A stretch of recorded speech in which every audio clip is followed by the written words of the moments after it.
everyone. Welcome to Start Your Dungeons. I'm Adam. I'm Bryce. And today we're going to talk about 3 starter boxes for Dungeons and Dragons 5th edition. These are all the ones that are available for the Forgotten Realms setting. So we are not talking about the Rick and Morty or the Stranger Things starter boxes. But first we're going to talk about the starter box that came out in 2014. And then we'll go to the Essentials kit that came out 5 years later. And then we'll talk about the starter set that came out last year. That's okay. I think that. So to begin with, what comes in this box? You get a 64-page Dungeon Master's book that has an adventure in it. It has a 32-page rule book for players. It's got 5 pre-gen characters and 6 dice of pretty nice quality. But so what do you think about the overall components? So for me, one of the big things when we look at components specifically is I want to look at 2 things: the paper quality and what you get for those boxes, and the other thing I want to talk about is the dice, because a lot of them come with dice. I will say that I like that you get one of every one, but I will say that one of the big things that I like from Dungeons and Dragons sets that they don't seem to do as much is they keep putting in there 1d6, and I wish they would put 2d6, 3, heck, 4 would be great, but at least 2 in there, because it's mostly d6s are the common damage types when you go for a lot of things.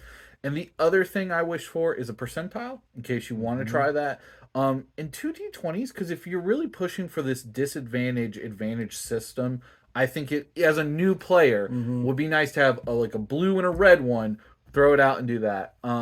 In terms of the adventures and everything in that, they've really kind of pushed for this, I'll call it glossy paper feel to it. It's a little higher quality than just a regular pamphlet. One of the big things that I think 5th edition is pushed for this edition entirely is what I would call a watercolor-esque drawing style to a lot of what they do. So what they've done is push for that, and all the artwork is very nice quality, very good to look at in these. But it's really pushing that kind of watercolor style, and I like that there's been a very consistent style throughout almost all of their books with that. And the maps too. You get a lot of maps by Mike Schley and Jared Blando, who they just kill it every time. Right. And then in terms of the box, we want to talk about, when we look at these, also what value brings outside of the box itself. If you're buying a $20 starter set, what use is this box outside of it? So I think for me, one of the big things is this box set, the dice are nice always with anything with dice. Everyone loves dice. You have an extra set of dice. You can bring that. You can use that. But I actually like a lot the sort of short how to play the game book in there. Yep. I think they've actually done a really good job. We'll talk about the adventure itself in a little bit, of kind of guiding you through that steps. And, the player handbook is a big book compared to all the rules in it. They're talking about a 32-page document to kind of explain everything. And also, I don't know, I feel like that's really good actually to have as a quick. Now, it doesn't have everything in it that we're looking for here, but it does have enough to where if I'm running a game with some new players, and something else that I also like too, which bringing alongside that, it's separate from the adventure, which is awesome. I always can't stand when I have a book, I'm running an adventure, I got to flip through to find the answer to... No. The rule book is something you can pass to somebody if they're like, hey, I don't remember what this magic spell is. Here's the booklet. You can go through it if you want to, or if you want to look up a rule while I'm doing something else with other players because you're doing something very different. That I really like. Yeah. I will say this starter set came out about a month before the player's handbook came out, and it was just such a nice entry point into the system. Both of us had been keeping up with the playtest materials before that, but whenever you actually had this set in your hands, it really made 5th edition easy to jump into. Yeah. And then one of the things we're going to talk about now is kind of how easy it is to get into a game while looking at a starter set from both a player and a game master side. In terms of as a player, pre-gen characters. You have 5 of them. Mm-hmm. They've gone for that classic fighter, rogue, wizard, and cleric. However, in this one, which I will argue is okay with me, but sometimes I'm a little about it. They've included two fighters, so you can do 5 players, 6 with a DM, obviously, but you're having 2 fighters, one that's ranged and one that's, melee based, which is cool. Okay, it's not bad, it's whatever, but it's very. I think it's a little bit interesting that they've always kind of done that in these, and I just wish they would have picked maybe something a little bit different. Yeah, but that's another thing. But anyway, the players are very easy to get into. Again, you've got that 32-page rule book. It's very small. A lot of what's great is that the player sheets on the front have all your information and also have a lot of text to explain a little bit of what your powers do. Mm-hmm. And if you flip on the back of it has your level up as well as explains everything you get at each level, what your powers are. So I think in terms of getting into the game as a player, it's not bad. You can read the rule book ahead if you want to. But again, that 32 pages, it's not really a whole lot for you to jump into. I think it was really well done in terms of giving you something as a jumping off point. Yeah. As far as for a game master, I was actually running this adventure, and I started using the materials to create my own storylines because my players at the time didn't really want to stick just with the storyline that was included in the adventure. So I think on the game master side, it was pretty good too. I will also say one of the best things that I like is the adventure starts you with just we're going to do a combat. Mm-hmm. Then after you've done combat in part 1, because it's split into 4 parts basically. Yes. And then part 1 is combat. Part 2 is more town exploration. Mm-hmm. And then it goes into more exploration and stuff. But it kind of progresses you through the rules. So as a dungeon master, if you want to just read the first part for your players, you can kind of just do that and say, all right, we've done this. We've played through a little bit. Let's, stop and pick back up again. And it kind of helps you as a game master. You're not overloading a ton of the adventure if you want to, which I think is really nice. Yeah. So, as far as, is it possible to do this game in one night? No. It actually has a pretty full campaign, like a levels 1 through 5 campaign. It makes a complete story. Right. So, you can't just finish this in one sitting.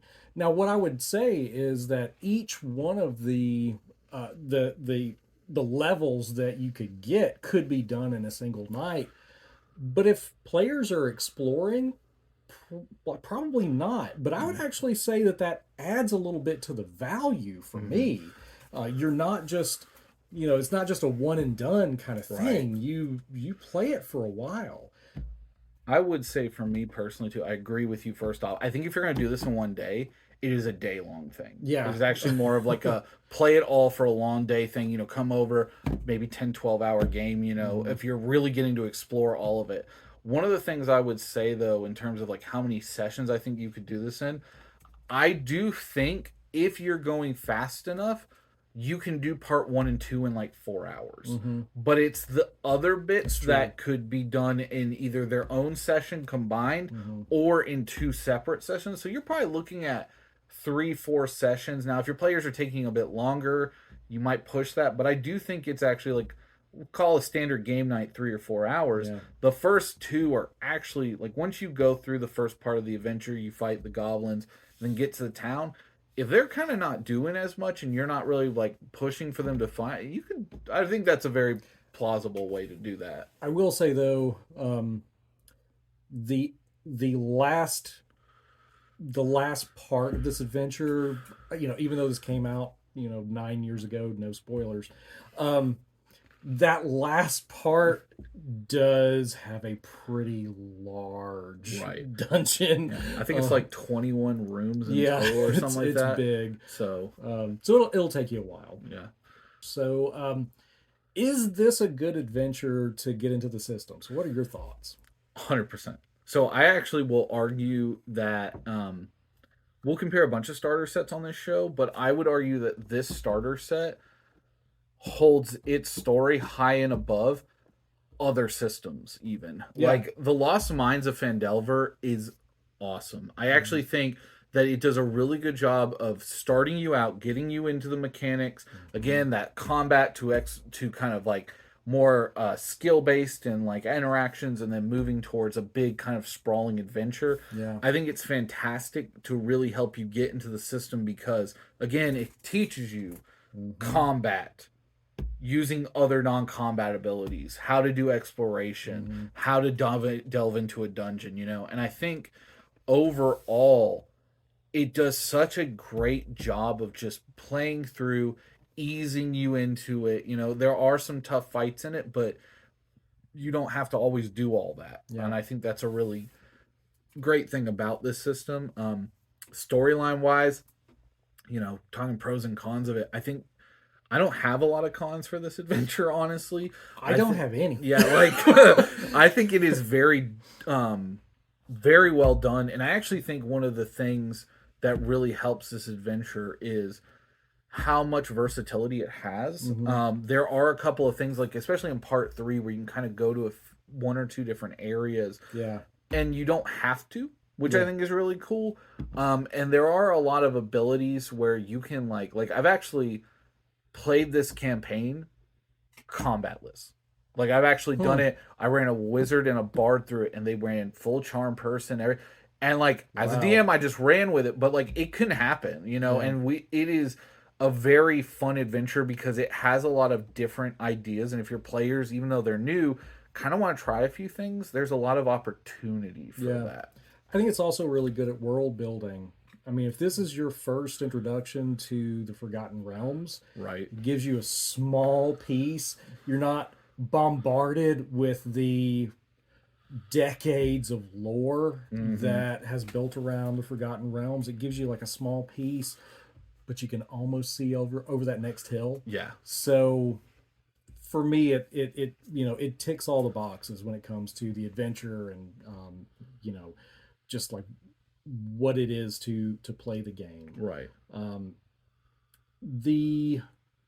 right, so is this a complete game? No. It doesn't really give you a lot of monsters. So as far as the number of monsters that you get the monsters that are going to be in the adventure. Right. And it's not going to satisfy you for a long time. But it does give you a lot of monsters. Yeah. I will say for this one, in terms of like one of our big questions we ask is, could you use this indefinitely as like a starter? I actually think you can run this adventure 2 or 3 times with a party. Oh, sure. Because it does have some things that like one of the things, again, no spoilers. There's a Nothic in one of the levels that I didn't run into with one party, and I did with another, and one of them, they fought it, one of them made a deal with it. Like there's a couple of different options, so I think you do have some variety in it. In terms of things that are available just in the box, and one of the things also for us we wanted to say moving forward with stuff, we know there's free options available from WotC, and there's things like D&D Beyond. We're not going to cover those things when we talk about these boxes, but there are free, technically, ways for you to level up these characters to level 20 online. However, you're never going to have enough things to fight. You're going to have to try and build with it. For me, the big thing too is like, this is great, but where do we go from there? Right. And I think the big thing I will always tell people is 5e has done a great job where if you just want to play with just your own characters, you just need a monster manual and a player's handbook. But the DM's guide is great too. It's actually one of the better ones because it's not very system based in some ways. But really, one of the big things that I would say for like keep playing is, where are you going to go with this? One thing that hasn't come out yet that we will say, there is a Phandelver adventure book coming that has not released yet. That is supposed to take this adventure and take it all the way up to 10 or level 10 or 15, I believe. So that might be a way to do this if you buy this box and want to continue. But there are other adventures. One thing that 5e's done a little bit differently than older ones is a lot of their adventures start you at level 1 and move through. There's not like a level 4 to 7. Yeah. There are, for things, again, non-WotC that are available. But again, we won't be covering those as much. But if you do want to start a new adventure, there are tons of great options available for you. Just to name a few, there's the Curse of Strahd one, which is excellent. You know, if you Yeah, want to talk about a that's really really good good. one.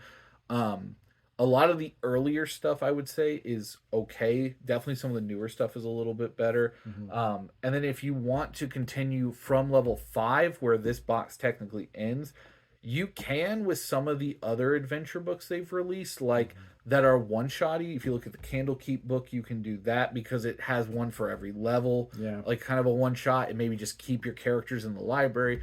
Do that, or some of the different setting books, but I still think this box set is great to start you out. Yeah. It's not a complete game, but for $20, which is what it's retailed at, Hmm. it gives you a lot of value. And I will say, as of right now, Mm-hmm. um, it's really hard to find this Yeah.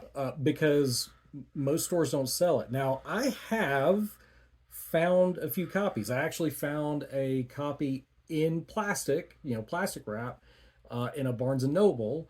I found another one in a Walmart store, so you can still find them around, but don't expect them at every Right. store. You may have to look around online to be able to find this set. And I think that's why the Phandelver book is coming, Yeah, frankly. yeah. Um, in terms of like now, we're going to move on to what's our final part for the thing. And, we're going to look at really two big questions for each box that we look at. One is, who is the box for? And I think for this one, we look at if you're a new player, an experienced player. Uh, if you're a new player, definitely. I do think this box set is worth it. Or a new game master. Yeah, I think a new game master could really get a lot of value if from you're this. if you're looking to get into 5e, this is a great box set. Yeah, It's really good. It's clean. It does a great job teaching you. And for seasoned players, at the moment, yes, because I like yeah, the adventure in it. yeah. However, if the Phandelver book comes out and kind of makes the adventure a little obsolete, Hmm. this may not have as much value for you. But I still think it's a really good just box set. If you're like a seasoned DM who's looking Yeah, to get new players in, this is a good one. yeah. I agree. Would you keep playing based on this box? I personally would keep playing. Like Yeah. if this was my entry point, if I had never played D&D before, if this is what I got from the store and read through it and played with a group of friends, I would absolutely keep playing D&D because of this game. I would say also as well, I have taught multiple people with this box set when it Me first too. came out, and they still play. Hmm. I still play games with them, and they still really enjoy it. And I think the Phandelver, the Minds of Phandelver have such a great job of adding something we didn't talk about, showing you this mystery of this world and Yeah, how much there is to explore and look into. And I think that a lot of players, once we were done, were like, "Oh, where do we go now? Like, what are we doing yeah, next?" Like, and I think for a Starbucks to do that is really yeah. impressive because a lot of them are either like short, a little bit quick, and this really kind of, I don't know. I think overall this is a solid one and definitely one of the better ones that I think have released ever for a role playing game. I agree. Yeah.